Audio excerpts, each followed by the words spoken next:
get to the bag, ayy. Got the foot on the gas, pedal to the metal when the lane moving fast, ayy. Let them all cross. If they hate, then let them hate and make a bigger boss, ayy. This episode is brought to you by SPI Logistics, the premier freight agent logistics firm in North America.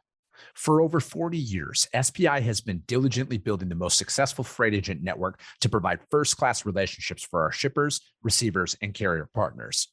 We are more than another transportation network. We are a dedicated team of professionals united by one singular purpose, and that is to expedite our agents' success.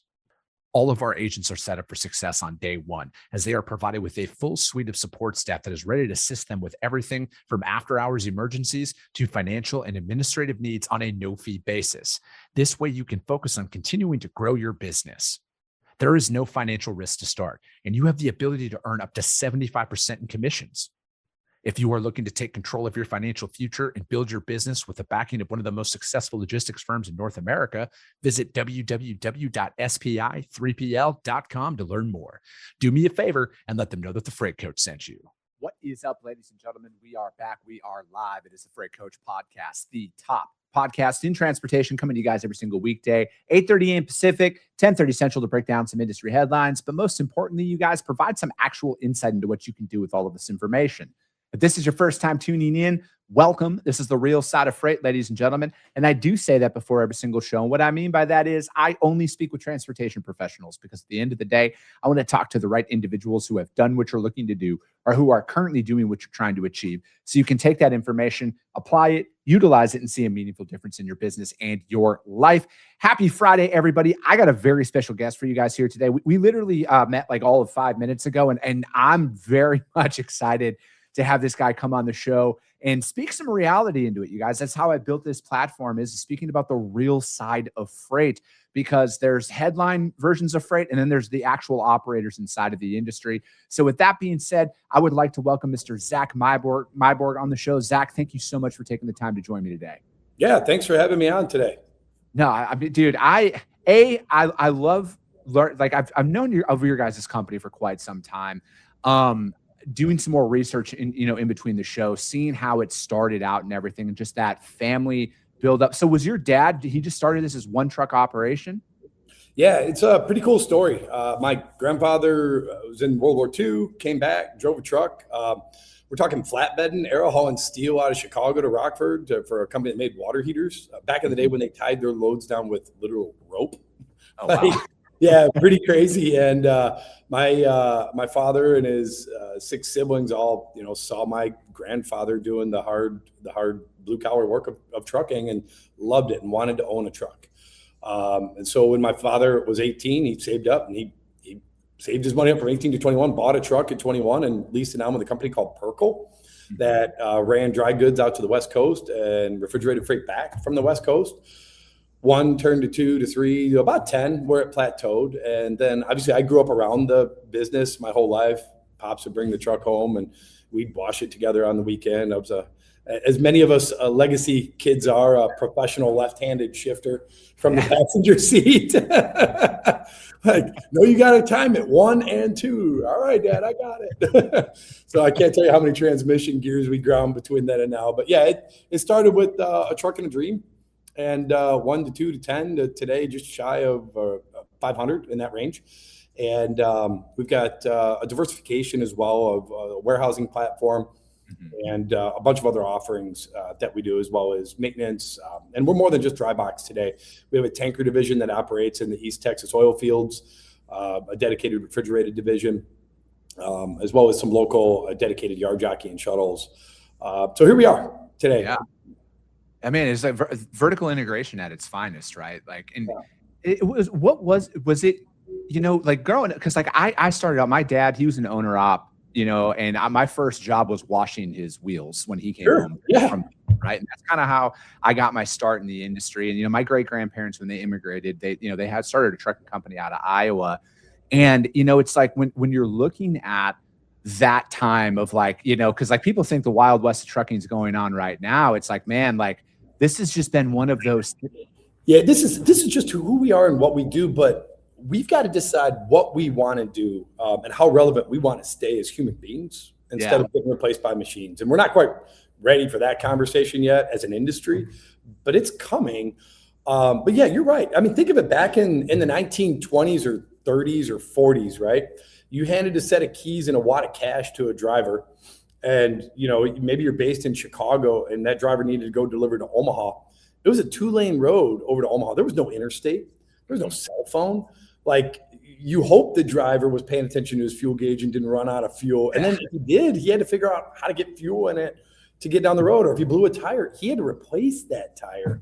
So the Wild West of trucking, this is trucking. This is what we do. We move freight. Sometimes it's ugly. But today we've got a lot of laws that are recklessly outdated and they're haphazardly enforced at the enforcement level on the highways.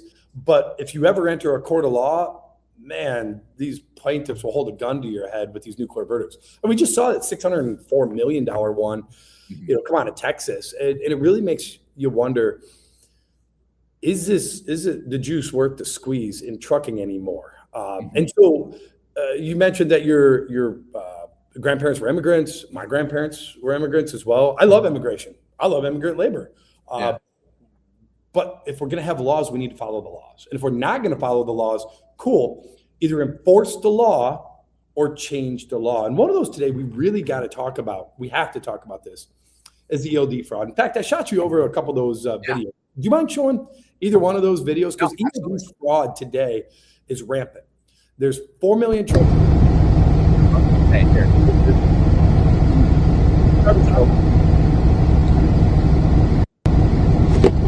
Just as hours, bam, gets a new clock. Of the 4 million trucks on the road, 1 million of the trucks on the road are running electronic logbooks similar to this. We went from having 40 logbooks in 2017, 18 that were self-certified to now having today over 900. At one point, it was 1,100 e-logs. And what these guys are doing, and Rob Carpenter was the one that really blew the lid off of this factually and put a big megaphone behind it. This is just a big white label scheme to where they're copy and pasting the code. And as soon as DOT finds them, they literally just copy and paste the code to a new ELD, transfer all their clients over and are on their way. Now, I will give DOT a little bit of credit. Derek Bars has done well with this. They've allowed only one new e-log in the last 3-4 months, which is great. They've stopped the bleeding. But the patient, which is the American economy and the transportation sector of our American economy, is still on the intensive care operating table because we've got hundreds of these fraudulent e-logs that all they do is copy and paste the code and dump it over to a new one. And the worst part of it is when FMCSA finds a fraudulent e-log, they give the carrier 60 days to find a new e-log. And if the carrier can't find a new e-log, they let them use paper logbooks. Wait a minute, guys. The carrier is the problem here. The carrier is the one that's calling in and having the hours scrubbed on the e-log. It's not the e-log accidentally resetting the hours of service for the carrier. This is done very much on purpose. So this has got to stop. My solution is a really simple one. The solution is not more enforcement. It's not. Like, how many times, honestly, have we ever gone to our government? Ever have we gone to our government and said, we have a problem, please fix it, and they fix the problem? Yeah. It doesn't happen, guys. The fucking problem is the government. It goes back to a law in 1935. 1935 is when our 70-hour law came into effect. Now, let's think about this. You get 70 hours in 8 days. Do the simple math. The max you can work is 8.75 hours on average. So that's 15.25 hours. You're sitting in a truck stop doing nothing. Well, of course, there's going to be a massive incentive to cheat that. So should drivers be limited to 8.75 hours on duty, which would be driving, loading, unloading, fueling, pre-tripping, post-tripping, communicating with dispatch, sitting in traffic, and by the way, the most important part, actually moving some freight, right? No, that's not right. Within a 24-hour window, we're already allowed to work 14 hours. Let us work 14 on and 10 off, period. No other rules. Let the licensed professional who's been conditioned and trained as a professional practice discernment to know when to and when not to drive. Because if we don't do this and we pretend that enforcement's going to fix the problem, we're going to end up with more ELD fraud. Yeah. You can roll that second ELD video if you want, just to prove it. Here's a totally different ELD design. And you can see, all right, hours, boop, boop, boop, got fresh hours. Like, this is simple, guys. There are hundreds of examples of this online.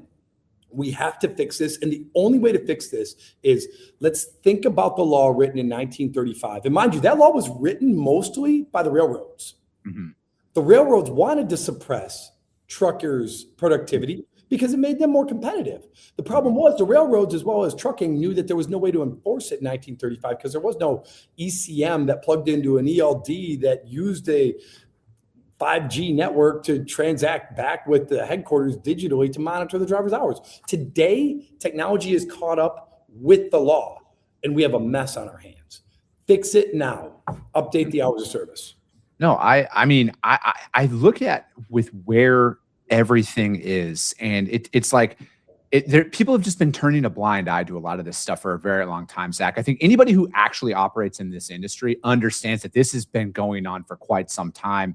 And my big fear, no matter what, is this is what puts the ethical operators out of business, because how can you compete? We've seen it happen. It's happened over and over and over. These quality 100, 200, 300 truck fleets that have a 40-year legacy can't compete against the guys that are willing to drive over their hours of service by erasing their e-log, because they know if they get caught or get into an accident, first off, if they get caught, DOT only shuts them down 10 hours and lets them go. But if they get into an accident and get drug up on the defense stand, they're just going to shut the company down.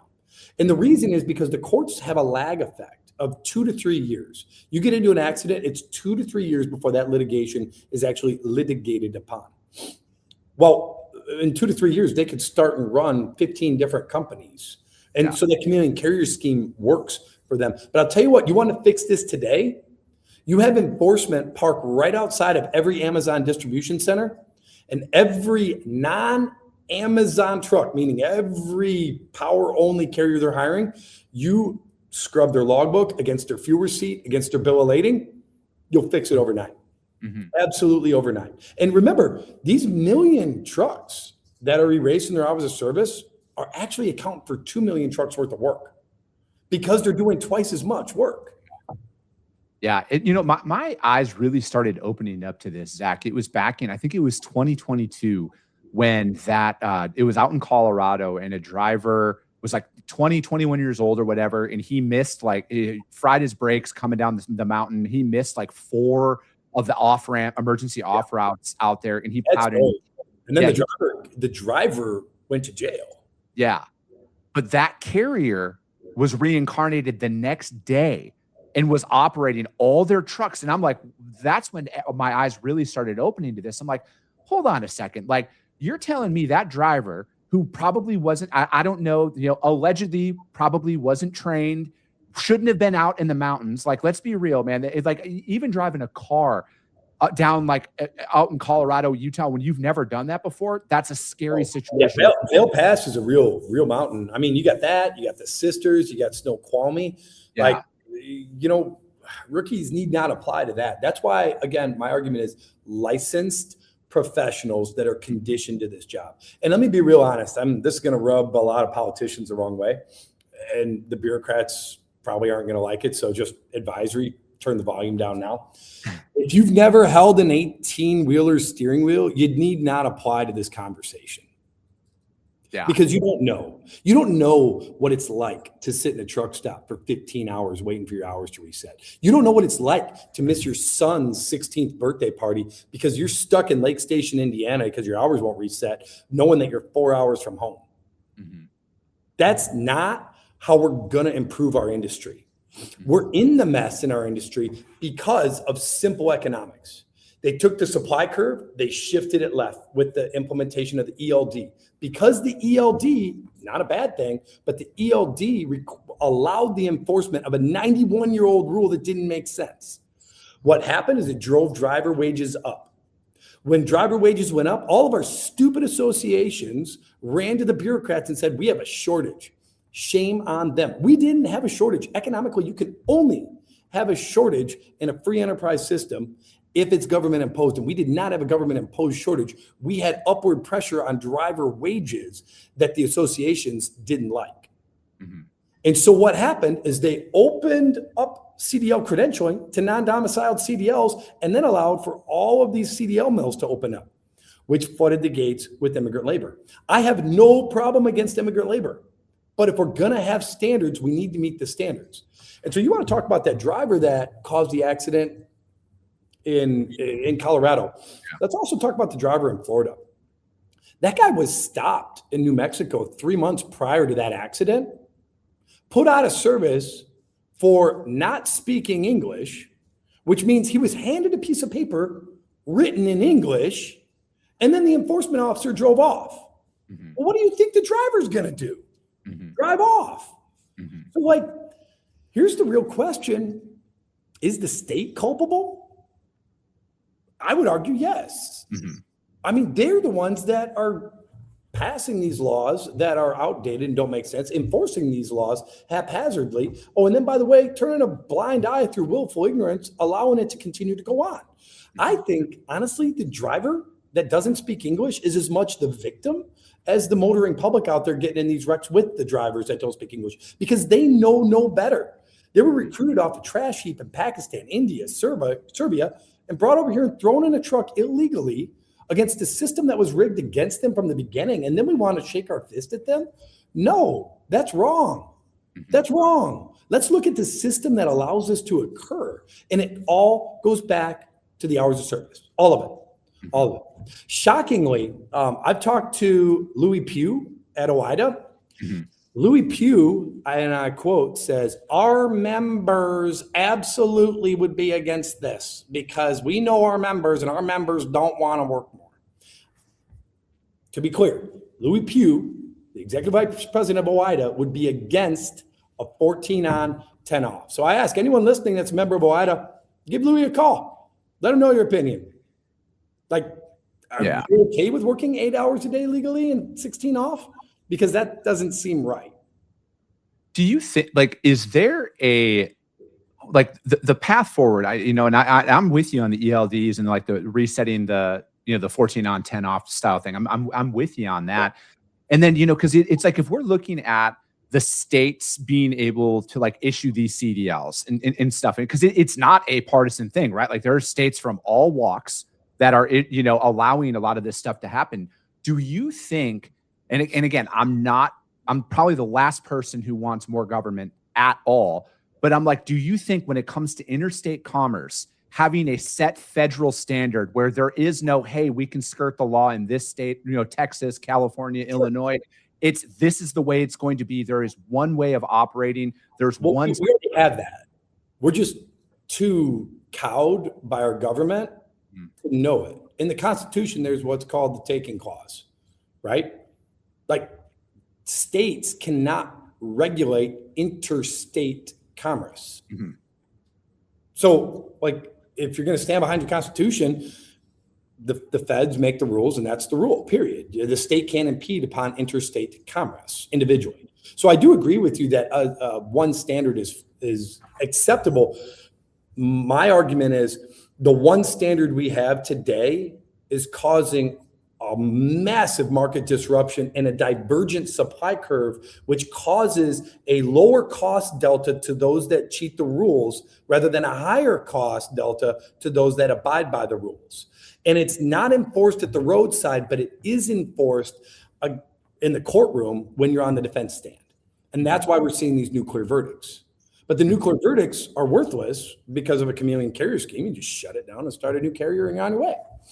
So it's really, really important that we as an industry decide if we're going to have the standard, should we update the standard to a relevant standard, or are we going to continue to ignore the standard and look the other way and allow this divergent supply curve to exist? That's why you see these $5,000 boxes of rocks pulling around $50,000 Amazon trailers. That's why you see these piece of junk 1997 freight shakers with the bumpers dragging on the ground, pulling a Swift trailer as a power only contractor. That's not okay. We can fix it though, not by enforcement, by updating the 91-year-old hours of service rules written by the railroads to suppress trucking productivity. Call your association that you belong to. Tell your Louis Pughs of the world that, maybe we should take another look at this and update this, because I do want to legally work more than 8.75 hours a day, 70 divided by 8. Simple math. Anyone wants to argue that, get your calculator out. All right. Is there, so, it's like we're looking at a lot of this. Do you think that I don't want to say it's too far gone, right? Do you think that there is meaningful progress that we can make as an industry to, again, I'm all about protecting the people who are doing it the right way. Sure. And I like, because for me, it's like, as somebody who is self-employed, I've got everything on the line to make my business work, right? Like there is no trust fund, there is no golden parachute, there's none of that. And that's how a lot of people go out and get into this industry. And it's like, I look at with where things are, and it's like, it's the selectiveness of it, because it's like, I think people are having a hard time comprehending this, Zach. Maybe it's just me, maybe I'm naive, maybe I'm looking at it wrong, but criminals don't care about the law. And when they don't get punished for breaking the law, why not continue to do what they're doing? And I think like that's where we're like, from my seat, that is where we are today. We have allowed this to go on, and we're continuing to allow it to go on. Well, it's at a critical mass right now. And here's what we have facing us. Like, let's just be real for a minute. As a driver talking to other drivers, we either fix it now, or we're absolutely accelerating the demise of the human driver in the cab. AI will be here and will replace us at some point in time. Maybe it's 200 years down the road. Maybe it's 2 years down the road.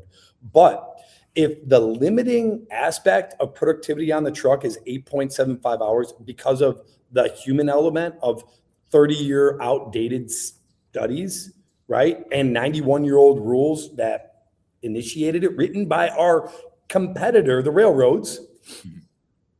Well, AI doesn't have that limitation.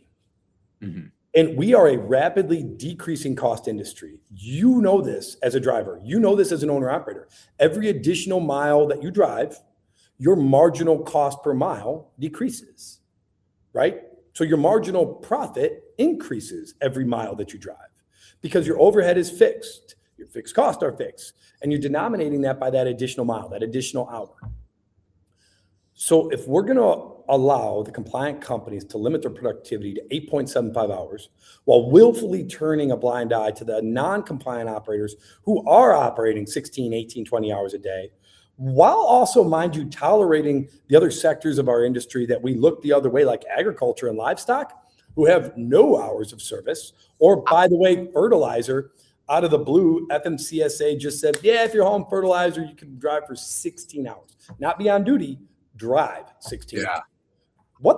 Wait, what? So that same study you quoted me about safety, because if I remember right, wasn't fertilizer used mixed with diesel fuel in the Oklahoma City bombing? Yeah, it was. All right.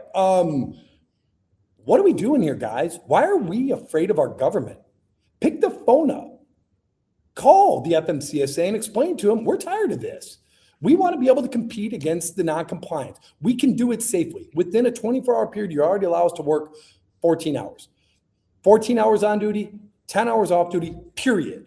No drive line, no sleeper berth line, no 34-hour reset, no split sleeper bullshit, just 14 on, 10 off. It increases the productivity. It lowers your operating costs. It's deflationary to the U.S. economy. It will have downward pressure on rates, so shippers should like it. It will, though, however, increase your marginal profit per mile, because your costs are going to come down faster than what that revenue will. Like, this is basic economics, guys. We are our own problem. Yeah. No, and I think, I think it's also, good to note that the beauty of the free market is the simplicity of what you're presenting here, Zach, is like, nobody's telling you have to drive and work 14 hours. Like, you can work 6 if you want, right? But it's like, let it be as simple as that. And, because, and this is what's so important about having a conversation like this, because how many people in our industry are even aware of what a sleeper berth is?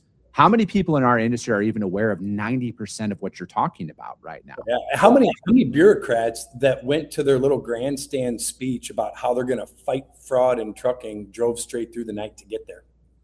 Yeah. Let's ask that question. Did he log his hours of service? Yeah.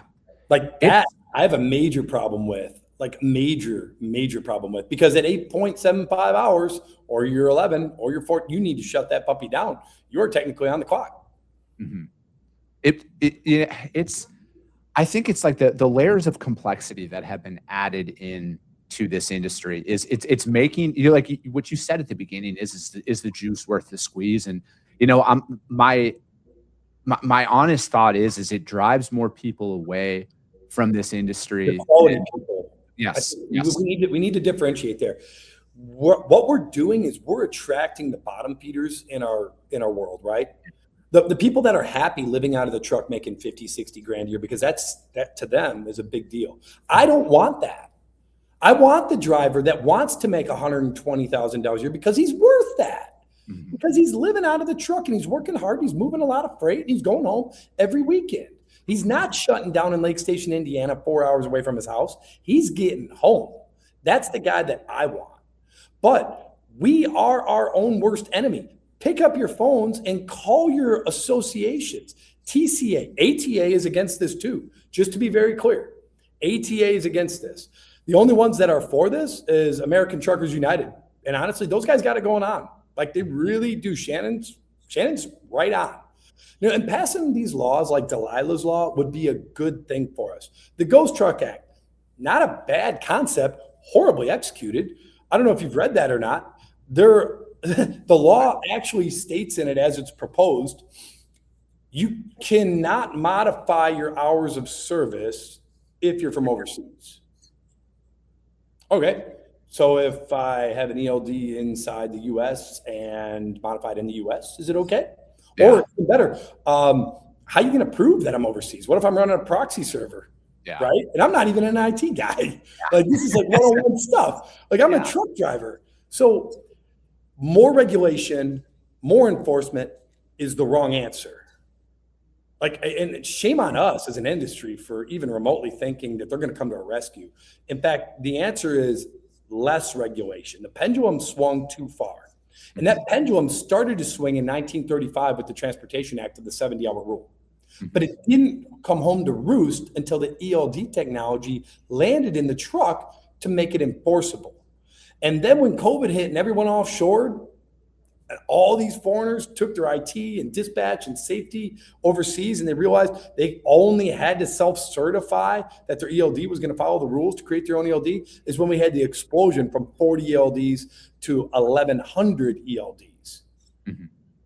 And the community carrier scheme is a joke. $300 and a truck and you got a DOT number. That's ridiculous. We need to have a little barrier to entry. Like maybe you have to have a TWIC card assigned to you, assigned to your ELD, another Rob Carpenter idea.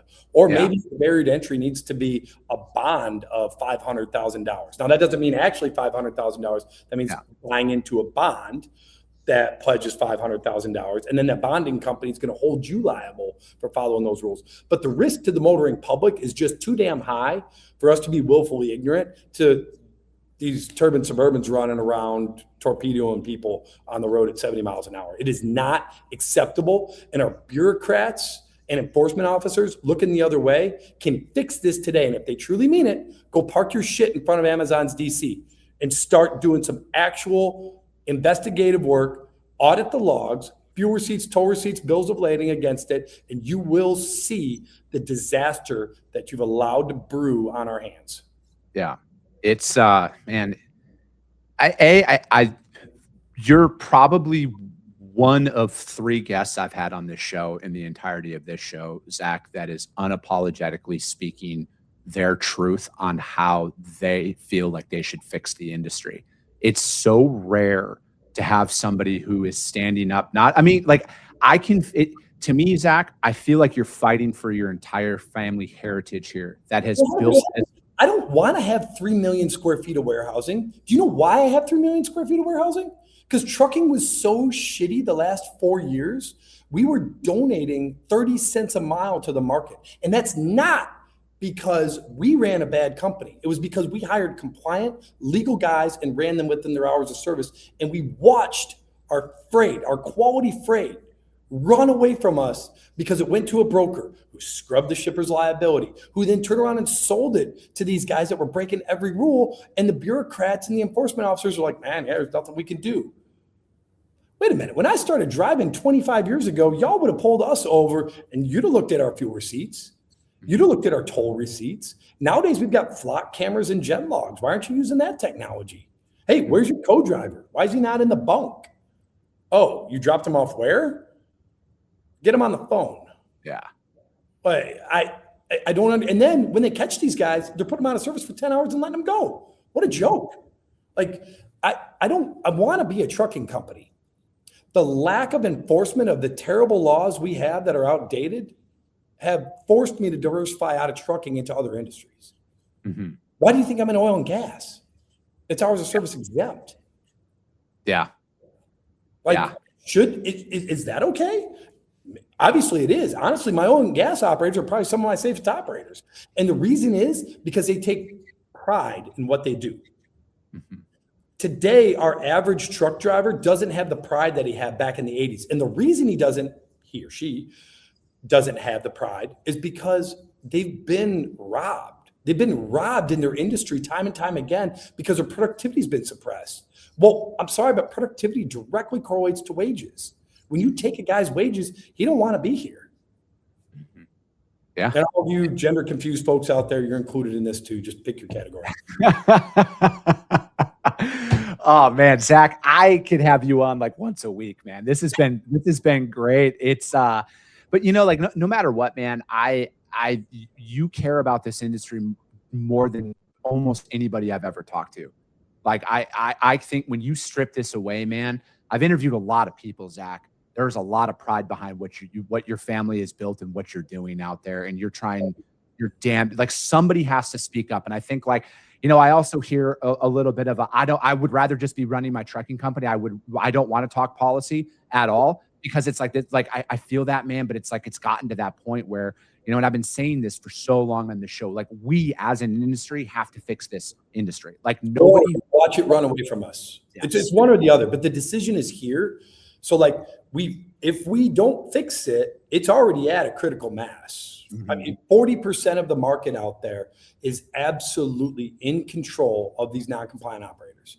Mm-hmm. It's going to continue to grow. And if we're okay with that, fine, then come out and say that. So then we could throw all the laws on the ground. We'll all partake in the community carrier scheme. The motoring public will shoulder the burden of that excess liability and we'll all go on our way. Trust me, I'd make a shitload more money if I cheated the rules. And I know how to cheat the rules. I don't want to cheat the rules because I want to be able to defend my good name, my 3 generations, with my 4th generation, my son coming up in the game. I still want him to have a company to inherit. Yeah. Yeah, man, I love it. Zach, thank you so much for your time today. I know we've got like, I think we could go for like 2 straight more hours about a lot of it. How does anybody reach out to you if they want to find out more, if you guys are hiring, anything like that? Yeah, I'm not bashful. If y'all want to reach out to me, you could Google Meiborg, comes right up. We've got a Facebook following. I mean, I've got a Facebook profile. If y'all want to send me some hate mail, that's cool, but just be gentle on it. I'm like everyone else. I've got a background. It's okay. You know, we've today, I only have 2 open trucks in our whole fleet. I think speaks pretty loudly, right? Very high. But you know, if we are hiring owner operators with their own truck, we're primarily a dry van fleet, but we do have about 25% of our fleet that operates in the oil field doing tanker work, and about 25% does dedicated refrigerated work. We've got warehousing in Houston and Rockford, a suburb or outside of Chicago. So yeah, if you're interested, come find me and we'll talk. If you want to have a conversation offline about my ideals, if you want to tell me why I'm wrong, great, please tell me. I'm all ears. I'd love to hear it to help craft my own argument. But I truly think we can fix trucking by adjusting our 91-year-old hours of service to just a simple 14 on, 10 off. Mm-hmm. And that brings pride back to our industry. It brings a very quality wage back to a quality competent driver that deserves it, man, woman, or other. And we're going to see the industry really start to heal from the years of trauma it's been up against. No, I love it. Zach, thank you so much for your time. That's going to be it for today, ladies and gentlemen. As always, if you got value in what you heard and you're not subscribed, subscribe to the show, you guys. And if you're feeling ambitious, rank that show on iTunes and Spotify, because if you see value, your network's going to see it as well. I appreciate you guys. I love you guys, and we'll be talking to you soon. Came back with a bang, window down, yelling out money, anything. Hey, ooh, got the foot on the gas, pedal to the metal when I'm getting to the bag. Hey.